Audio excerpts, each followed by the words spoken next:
गरीब बेघर परिवार की नवरात्रि। कंचन सूरज की किरण फूटने के साथ जाग जाती है और झोपड़ी के कोने में स्थापित माँ दुर्गा की ओर नजर फेरती है। हे माँ दुर्गा, मुझे और मेरे परिवार को आज का दिन दिखाने के लिए कोटि कोटि धन्यवाद। वरना तो इस दुनिया में कई लोग ऐसे भी हैं जिन्होंने आज का सूरज भी नहीं देखा होगा। कंचन ऐसी थी, उसकी बोली में मिठास और रोम रोम में माँ दुर्गा की भक्ति बसी हुई थी। उसके ससुराल की दशा भी खास नहीं थी। बुजुर्ग सास ससुर, नंद, देवर, एक छोटी बेटी और वो दो पति पत्नी खुद उस कच्चे मकान में दिन काट रहे थे। परिवार के पेट भरवाने का भार श्रवण के ऊपर था। जो कोई दिन तो ऐसा भी होता था जब गरीब ससुराल वालों को एक वक्त का खाना भी नसीब नहीं होता था। लेकिन इस सब के बीच गरीब ससुराल वालों की माता पर अटल श्रद्धा थी। वो खुद भले नहीं खाते थे, मगर किसी भी दिन ऐसा नहीं होता जिस दिन माँ दुर्गा को भोग न लगाएं या घी की जोत न जलाएं। माँ जी, बाबूजी, श्रवण जी, चलिए उठ जाइए, लीजिए चाय पी लीजिए। कंचन, सूरज सिर पर चढ़ाया है और तुम अब उठा रही हो? आज मुखिया जी की फसल की कटाई करनी थी। श्रवण को परेशान होते देखकर पिता रामदास जी ने कहा, अरे श्रवण, क्यों इतना हड़बड़ा रहा है? चाय पी ले, फिर चल पड़ेंगे दोनों बाप बेटे खेत पर। श्रवण के बापू, थोड़े दिनों में माँ दुर्गे की 9 दिनों की नवरात्रि व्रत आरंभ हो रहे हैं। मैया की स्थापना के लिए सामान चाहिए होगा। चिंता मत करो भाग्यवान, आज मुखिया जी की खेती की फसल काटने के बाद जो पैसे मिलेंगे उससे सामान ले आएंगे। और माता रानी की दया कृपा से हमने जो अपनी जमीन पर खेती की है, इस बार वो खूब फली है। खूब सारे अनानास, अनार, नारियल उगे हैं। इस बार नवरात्रों में फल बेचकर अच्छी कमाई हो जाएगी। तो सबसे पहले अपना घर पक्का करवा लेंगे और फिर कोई अच्छा सा लड़का देखकर आशा के हाथ भी पीले कर देंगे। गरीब ससुराल वालों के मन में बहुत सी आशाएं लगी थीं, लेकिन किसी को आने वाले संकट का एहसास भी नहीं था। जैसे ही रामदास खेत पर जाने के लिए उठते हैं तो किडनी में बहुत तेज दर्द खिंचाव महसूस होने के साथ वो जमीन पर चित्त होकर करहाने लगते हैं।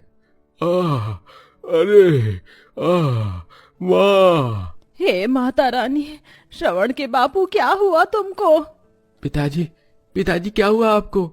पूरा परिवार आंखों में आंसू लिए रामदास को अस्पताल में भर्ती करते हैं। कुछ देर में डॉक्टर बाहर निकल कर आता है और आशा बोलती है, श्रवण भैया, डॉक्टर आ गए। डॉक्टर साहब, मेरे पिताजी अब कैसे हैं? वो ठीक तो है? हमें बड़े दुख के साथ कहना पड़ रहा है, मगर आपके पिताजी की दोनों किडनी खराब है। जल्द से जल्द हमें किडनी ट्रांसप्लांट करनी होगी। उसमें लगभग 10 लाख रुपए लगेंगे। आप जल्द से जल्द पैसों का इंतजाम कीजिए। 10 लाख रुपए हम गरीब लोग कहाँ से लाएंगे डॉक्टर साहब? डॉक्टर साहब, आप ऑपरेशन की तैयारी कीजिए, मैं पैसे लाता हूँ। डॉक्टर के जाने के बाद बहू कंचन चिंता के भाव से बोलती है, अजी, इतने पैसे आप इतनी कम मोहलत में कहाँ से लाएंगे? तभी बहते आंसुओं से श्रवण ने कहा, बाबूजी को बचाने के लिए मैं घर द्वार, खेत बाड़ सब कुछ बेच दूंगा कंचन, और कोई चारा नहीं है। ये तो क्या बोल रहा है श्रवण बेटा? घर बार बिक जाएगा तो रहेंगे कहाँ? माँ जी, ससुर जी इस परिवार की जड़ हैं। इस वक्त उन्हें बचाना बहुत जरूरी है। माता रानी ने चाहा तो घर तो फिर बना लेंगे हम। सब कुछ बेचकर श्रवण पैसे जमा करता है और रामदास का ऑपरेशन होता है। पर अब पूरा गरीब ससुराल बेघर होकर सड़क पर आ चुका था। कंचन के हाथों में माँ दुर्गा की मूर्ति थी और सब सिर पर गठरी उठाई चले जा रही थी। पूरी सड़कों में नवरात्रि के उपलक्ष्य में साज सजावट हुई थी। रंग बिरंगी लड़ी जगमगा रही थी। बाजार भी लाल चुनरी, नारियल, फल, फूल, मालाओं से सजकर तैयार खड़ा था। हर कोई नवरात्रि आने का उत्सव मना रहा था। लेकिन गरीब बेघर ससुराल वालों की सूरत पर दुखाली छाई थी। तभी छोटी सी बच्ची देवी ने कहा, माँ, मेरे पैर में कंकर पत्थर चुभ रहे हैं, गोदी में उठा लो ना मुझको। बिटिया, मेरे हाथों में माँ दुर्गा की मूर्ति है, थोड़ी दूर और चलो। देवी, आजा मेरी प्यारी भतीजी, चाचा की गोदी आजा। भटकते भटकते बेसहारा गरीब परिवार एक मंदिर की सीढ़ी पर थक हार कर बैठ गई। तभी दहकते दिल से बूढ़ी सत्यवती कहती है, क्यों माँ दुर्गा, आखिर आपकी भक्ति करने में हमने कौन सी ऐसी भूल कर दी जो इस नवरात्रि के पावन त्योहार के बीच हमको बेघर कर दिया माँ? क्यों इतने दुख दे रही हो? माँ जी, माता रानी जी भी कभी कभी अपने जिस भक्तों से प्रेम करती है ना, उसकी परीक्षा भी लेती हैं। ये घड़ी भी टल जाएगी। कल से नवरात्रे शुरू है, हमको अपने लिए ठिकाना बनाना होगा। इतने में पंडित जी आकर गरीब ससुराल वालों की बिगड़ी दशा देखकर उन्हें दुत्कार कर भगाने लगते हैं। अरे घर बसा नहीं और भिखारी पहले आ गए। नवरात्रि कल से शुरू है और इन भिखारियों ने आज ही से लाइन लगा ली, सीढ़ी पर लाइन लगा ली है। चलो भागो यहाँ से।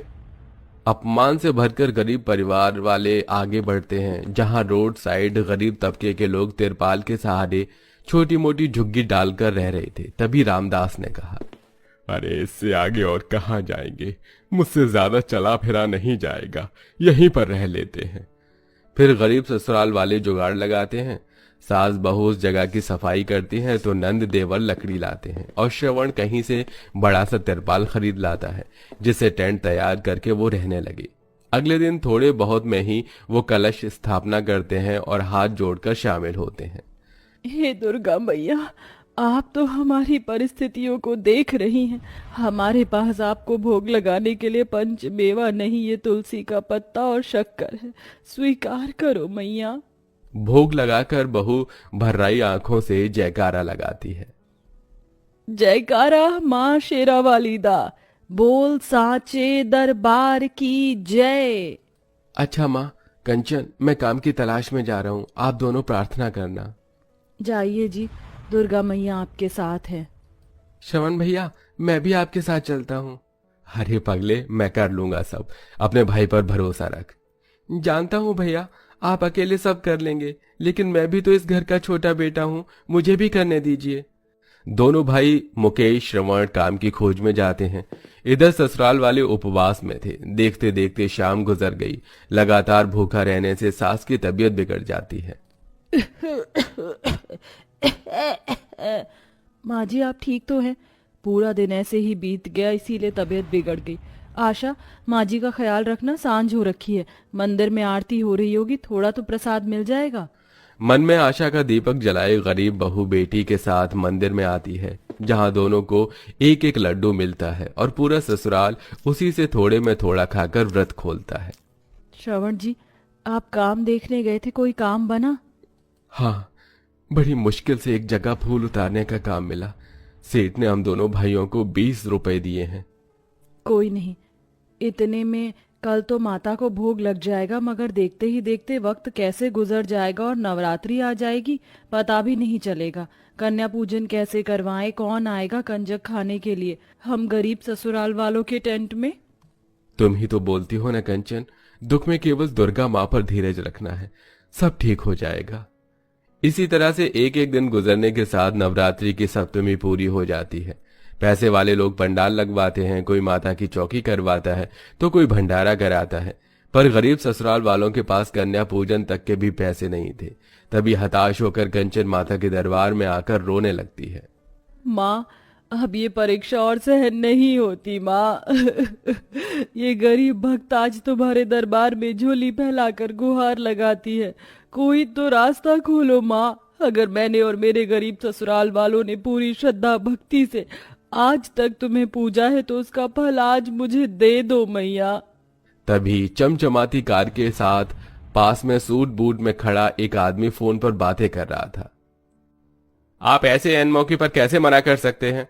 मैंने आपको पूरे 1 सप्ताह पहले लड्डू बनाने का ऑर्डर दिया था, अब उसे कौन पूरा करेगा?